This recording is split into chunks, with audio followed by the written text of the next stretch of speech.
It's nice and toasty warm. No, it's too warm. Yeah. Ooh. Ooh. Have we already worked on the temp here?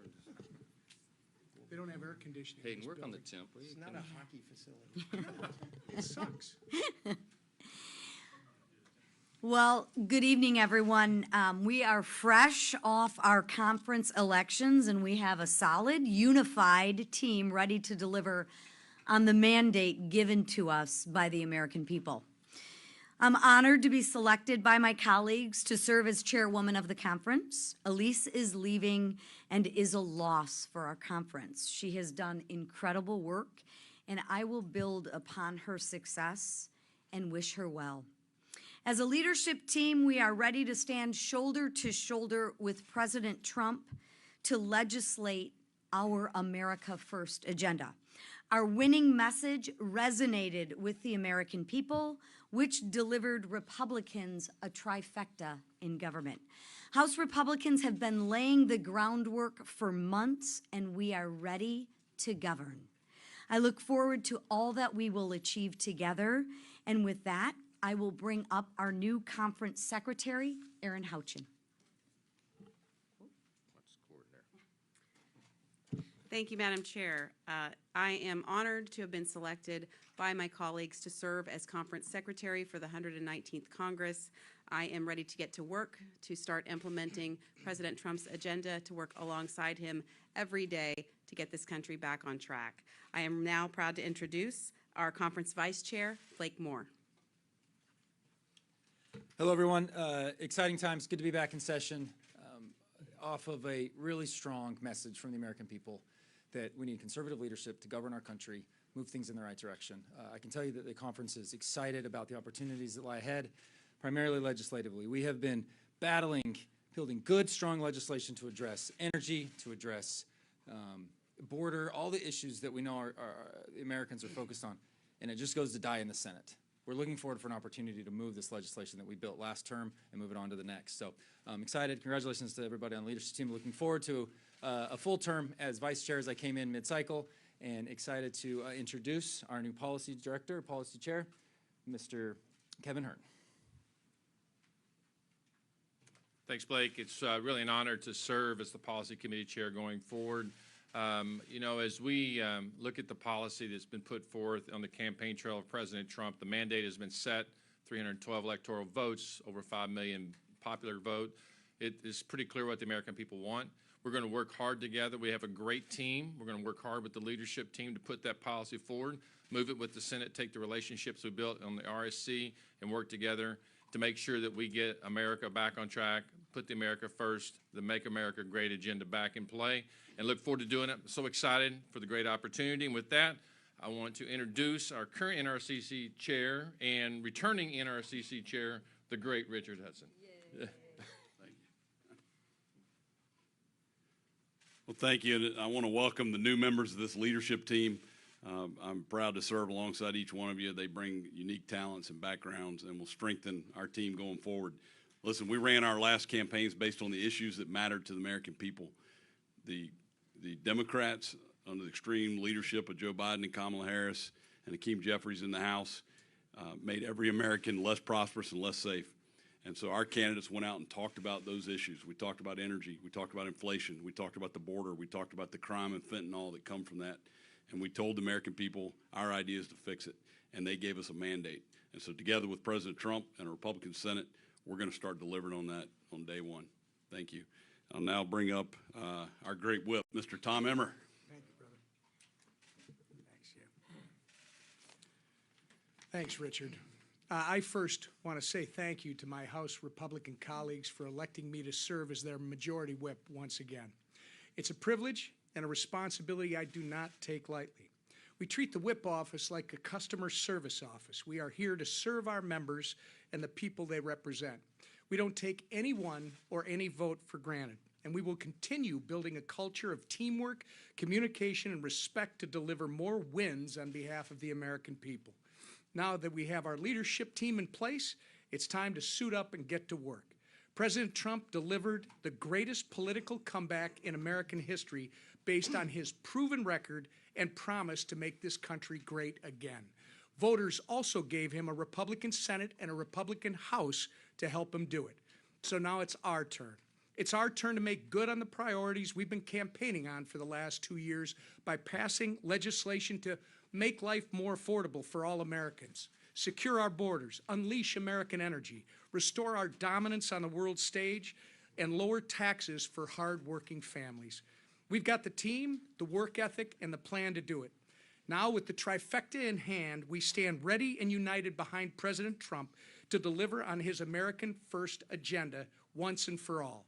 As the 118th Congress proved, it may not always be smooth sailing, and we may have some disagreements along the way, but I've always been a firm believer that there's more that unites us than divides us. And so long as we work together as a team, I have no doubt we will seize the opportunity in front of us and put our country on a better path for generations to come.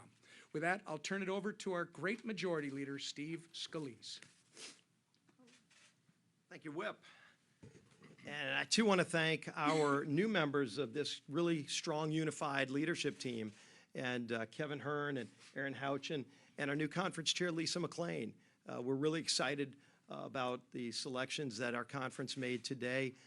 We are going to miss Elise Stefanik, and she served our conference so well for so many years as our conference chair, but there are bigger things ahead for Elise. And you know, we know that President Trump is going to benefit tremendously from Elise being the UN ambassador. The world is going to see what we've all known is she's a strong leader and is going to, I think, really do a great job of representing America's values and views in Trump's foreign policy at the United Nations, where it is so desperately needed. If you think about how we started this morning, we had President Trump come talk to us about what is ahead in this unified government. You know, we went all around the country, and I was in every swing district. I got to campaign with President Trump himself, and you could see the energy around the country. You know, when President Trump talked about the things he would do to make America great again, it's not just a tagline on a hat. It's what we're going to do to secure America's border. It's how we're going to lower food costs and energy costs for those families who are struggling across this country, who have been clamoring for somebody to hear their plight, and President Trump did. And he did it in every corner of the nation. He won every swing state because he had a message that was focused on those hardworking families who are struggling. And they responded by giving us this overwhelming mandate. And we are already working to deliver on that promise. We're excited about this opportunity for the American people to go and fight to get those policies put in place now that will lower their food costs and lower their energy costs and secure the border, working with President Trump to deliver a better America. And I am proud to say that the leader of that effort here in this new Republican majority, who was elected today unanimously by our members to be the Speaker of the House again, marshaling through this effort, is our Speaker today and our Speaker tomorrow, Mike Johnson. Thank you. Thank you. Well, thank you all for being here again. It is a new day in America. Yesterday morning, we began on the steps of the House as everyone was flying in to begin work again as we complete the 118th Congress. And we celebrated what is a new beginning, really, a new morning in America, a new day in America. And so today we began this morning, as Steve Scalise just told you, our majority leader, that we began with President Trump. And he came to visit us. It was a bit of a pep rally. Everybody feels very confident, very encouraged about the days ahead. And he gave us a very inspirational message. And he talked about the importance of maintaining unity and standing with this leadership team to go forward. It was very well received, and that set the tone for our day. And we had a very productive day together as a Republican conference. And the theme that you'll hear over and over from all of our members across the conference is that we are unified and energized and ready to go. We have to deliver for the American people beginning on day one in the new Congress, and we will be ready for that. I want to congratulate these new leaders that have been duly elected to help serve the conference. This is an extraordinary leadership team, and those who've been reelected who have earned those positions well. This was a group and a body today that worked together and did some really extraordinary things, putting together a leadership team and deciding upon our conference rules. I want to again tip my hat to the chairs of two of our most important and active caucuses within the Republican conference, the House Freedom Caucus, Dr. Andy Harris, Congressman Harris, and Congressman Dusty Johnson of the Main Street Caucus, who worked together with a subgroup of members to work through a very deliberate process to come up with the rules. So we come out of this excited to deliver the America First agenda for the American people. Like the majority leader said, we traveled all around the country. All of us did. We all campaigned for our colleagues throughout the year. And we felt the energy on the ground, as Steve said, and we took the temperature of the American people. We heard their concerns. We heard that no matter where you are in the country, north, south, east, west, the number one concerns were the cost of living, the wide open border, the instability on the world stage, the weakness that has gotten us into the most dangerous situation since World War II. They were worried about instability and insecurity, the radical, progressive, woke agenda. People have had enough of all that. And so we're going to deliver solutions to all those great challenges facing the country, and we're excited to do it. I know you're all tired of hearing my football metaphors, but we have a very well-designed playbook. We will begin to execute those plays with precision on day one. And so our new and incoming members, we're here for new member orientation, they were a part of all of this today, and we're preparing the players now to take that field beginning early in January when all this all begins again on January 3rd. So we'll wrap up the work at the 118th, we'll get that work done, and we'll move into the new Congress with excitement and delivering on the promises that we have made to the American people. We're grateful to be working in hand with President Trump and to take this energy into the new year. So we'll take a few questions. I know you have several. Yes, sir. Mr. Speaker, thank you very much. While you were inside in your meeting, President Trump announced that he would nominate your colleague Matt Gaetz to be the next Attorney General of the United States. What do you make of that nomination, and how do you feel about his impending departure from the House? Well, I talked with Matt immediately after that nomination was made. In fact, President Trump told me this morning when he walked in, we were behind the curtains. He tipped me off that that would be happening. Matt and I were classmates. We came to Congress at the same time in the 115th Congress in January 2017, and alphabetically we're seated right next to one another in Judiciary Committee. We served there together for 7 years. Some of y'all who cover Judiciary know those are long meetings, so I got to know Matt very well. Look, I'll say this. Everyone who served with him will tell you he's one of the most intelligent members of Congress. He's an accomplished attorney. He's very concerned about the lawfare that has been occurring in the Department of Justice under the Biden administration, and the fact that the American people have lost their faith in our institutions of justice because of everything that they've seen. He's a reformer in his mind and heart, and I think that he'll bring a lot to the table on that. I think out of deference to us, he issued his resignation letter effective immediately of Congress. That caught us by surprise a little bit, but I asked him what the reasoning was, and he said, well, you can't have too many absences. So under Florida state law, there's about an 8-week period to select and fill a vacant seat. And so by doing so today, that allows me, I've already placed a call to Governor DeSantis in Florida and said, let's start the clock. He's in Italy at the moment, and so we're going to talk first thing in the morning about this. And if we start the clock now, if you do the math, we may be able to fill that seat as early as January 3rd when we take the new oath of office for the new Congress. So Matt would have done us a great service by making that decision as he did on the fly. And so we're grateful for that. So we move forward. Look, I'll say this about, people have asked me all day long, President Trump is poaching all of your talent. Yes, we have an embarrassment of riches here. The Republican conference is full of talented people who are extraordinary leaders and have great expertise, and everyone in this Congress, in this conference, could serve in a leadership position in the administration. But I have begged and pleaded with the new president, enough already. Okay, but because our numbers are small, we are going to have the majority. We're celebrating that. I think it could be as high as a 5-seat margin, but we'll have some of these vacancies open as we begin the year. We'll fill them as quickly as possible, but we're excited for our colleagues to have these new career opportunities and new opportunities to serve the country. So we move forward. Yes, ma'am. Thank you. You now have this big mandate, a trifecta. How you are going to assure American people that you're going to use this power responsibly and not misuse it? Yeah. I'm glad you said, the question was about the mandate that the American people have delivered us. It was an historic election. President Trump won the popular vote and the Electoral College by a very wide, decisive margin, and the House Republicans received as many votes. I think it's been many decades since House Republicans received as many collective votes over Democrats nationwide. So we do have the mandate. We take the responsibility seriously. You can make an argument that we're facing collectively as a nation the greatest collection of challenges that we've had probably since World War II, maybe the Civil War, some people say. So serious times call for serious leadership. It's going to be a policy agenda-driven administration and a Congress, and you've heard us say many times that it could be, I believe it will be, the most consequential Congress of the modern era, most consequential administration of the modern era, because frankly, we have to fix almost every area of public policy. So what it will be required of us is to plan deliberately and execute with precision, and that's what we're working on right now. We're going to deliver for the American people. We're going to bring down the cost of living. We are going to turn American energy dominance back on. We are going to secure the border. We're going to take care of our stature on the world stage to restore peace through strength again. And all of the things that are concerning people, from woke ideologies in the schools and the business place to all the other chaos that we've ensued with the rising crime rates and everything around the country, we have solutions for all that. And we had a demographic shift in this election. We had large groups of voters in different demographics that came into the Republican Party who had never been there traditionally in large numbers before.